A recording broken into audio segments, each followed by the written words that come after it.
मनुस्मृति में महिलाओं की क्या जगह है? महिलाओं के बारे में क्या लिखा गया है? दलितों के बारे में क्या लिखा गया है? रामानुजाय नमः। श्री वेद पुरुषाय नमः। हरिशरणम।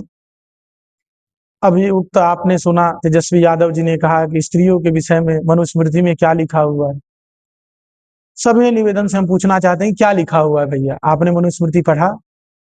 मनुस्मृति छोड़िए, हिंदू सनातन धर्म में जितना स्त्रियों का सम्मान है उतना कहीं भी नहीं है। और जिस मनुस्मृति की बात आप कर रहे हैं उसी मनुस्मृति में महाराज मनु जी लिखते हैं, यत्र नार्यस्तु पूज्यन्ते रमन्ते तत्र देवताः। मतलब कि जहां पर स्त्रियों का पूजन होता है, स्त्रियों का सम्मान होता है, वहीं पर देवता लोग आकर के अपना भाग ग्रहण करते हैं, यानी पूजा स्वीकार करते हैं। अगर जिस घर में स्त्रियों का तिरस्कार होता है वहां पर देवता लोग, पितर लोग आकर के भाग भी ग्रहण नहीं करते, पूजा भी ग्रहण नहीं करते। यह इस श्लोक से वह स्पष्ट करते हैं कि स्त्रियों का सम्मान हो, उनका तिरस्कार न हो। और आगे लिखते हैं, यत्रई तास्तु न पूज्यन्ते सर्वास तत्रा फलाह क्रियाः। अर्थात कि जहां पर स्त्रियों का सम्मान नहीं होता, स्त्रियों से मारपीट किया जाता हो अथवा उनसे असम्मान पूर्वक चेष्टाएं की जाती हो, वहां पर उनके द्वारा, जो व्यक्ति स्त्रियों का सम्मान नहीं करता उसके द्वारा किया गया जितना भी सुकृत होता है, पुण्य प्रदान करने वाले जो फल होते हैं वह सब नष्ट हो जाते हैं। सर्वाः तत्र फलाः क्रियाः, जितने भी तत्र है अफला हो जाते हैं, मतलब फलवती नहीं रहती उसके द्वारा किए गए क्रियाओं। ये मनुस्मृति के 3 अध्याय का 56वां श्लोक है, जाकर के आप देख सकते हैं। तो तेजस्वी यादव जी, यदि आपको जिस विषय में ज्ञान न हो उस विषय में आप कटाक्ष मत करिए। आप तो खुद 10वीं फेल है, आपको खुद मैकाले की शिक्षा पद्धति का भी ठीक ठीक ज्ञान नहीं है और आप मनुस्मृति के ऊपर कटाक्ष और टिप्पणी करने लगे। आप लोगों का दुस्साहस इतना बढ़ते जा रहा है आजकल राजनेताओं को। क्यों? क्योंकि आज हिंदुओं में एकता नहीं है। इसका मूल कारण यही है, आप लोग जाति के नाम पर लोगों को बांट करके केवल अपनी राजनीति की रोटी सेक रहे हैं।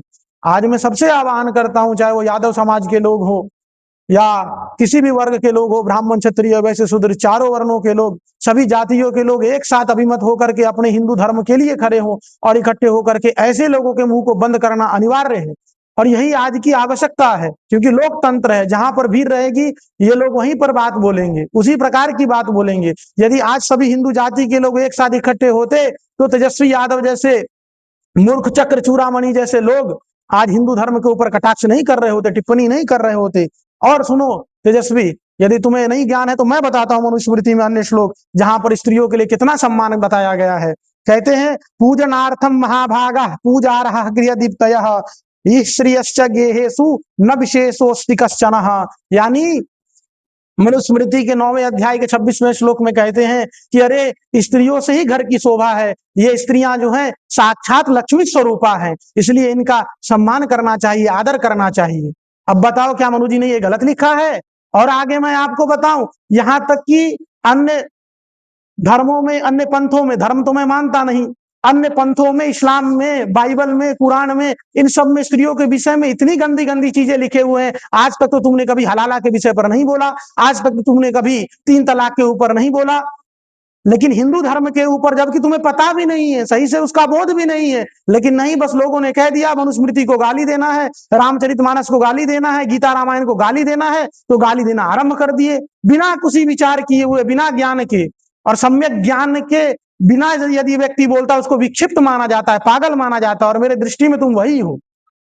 और सुनो मूर्ख, तुम कहते हो कि यहाँ पर क्या लिखा हुआ है, सुनो, स्त्रियों के सम्मान में लिखा है, यदि स्त्रियां सामने से आ रही हो तो अगर एक पंथ वाला मार्ग है तो पुरुषों को चाहिए कि वो साइड में खड़े होकर के पहले उसको मार्ग दे आगे निकलने के लिए। चक्रिनो दशमिष्ठस्य रोगिनो भारिण स्त्रियाः स्नातकस्य च राजन्नः पंथा देयो वरस्य च। इन सबको पंथ देना चाहिए, स्त्रियों को, महिलाओं को, रोगियों को। ये हमारा सनातन धर्म है, महिलाओं के प्रति इतना सम्मान। और तो और, सुवासिनी ही कुमारिश्च रोगिनो गर्भिणी स्त्रियः अतिथियो अग्रदेव तान भोजयेद विचारयन्।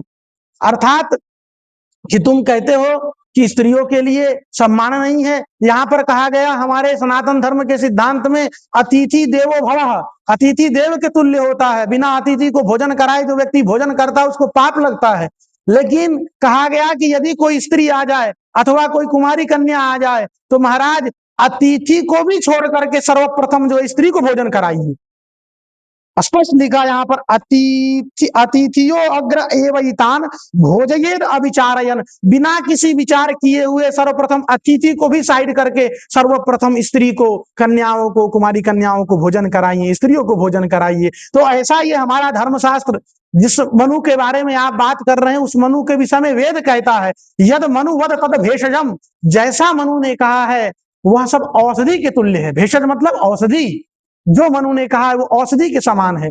अब जैसे किसी को कोई दवा का सेवन करना है, तो उस दवा के सेवन के लिए अगर मनमाने ढंग से यदि कोई व्यक्ति दवा खाएगा, तो उस दवा के द्वारा उसको रिएक्शन हो जाएगा, उसको एलर्जी हो जाएगी, उसको प्रॉब्लम हो जाएगी। लेकिन वही अब जा करके डॉक्टर से मिलेगा, और डॉक्टर से मिल करके जब वह विधि पूर्वक उस दवा का सेवन करेगा, तभी उसका रोग का उपचार होगा। तो ये मनु की वाणी जो है ये औषधि है, और इस औषधि के जानने वाले जो विद्वान है, उनके चरणों में बैठ करके जब मनु के वचनों को समझोगे, सुनोगे, तब जाकर के मनु के वाक्यों का अर्थ लगा पाओगे। और ऐसे जाकर के किसी भी टीवी न्यूज पर बस केवल कुछ लोगों को प्रसन्न करने के कारण आप स्त्रियों के ऊपर, की मनुस्मृतियों के ऊपर स्त्रियों में ऐसा लिखा है, कहाँ लिखा है भैया?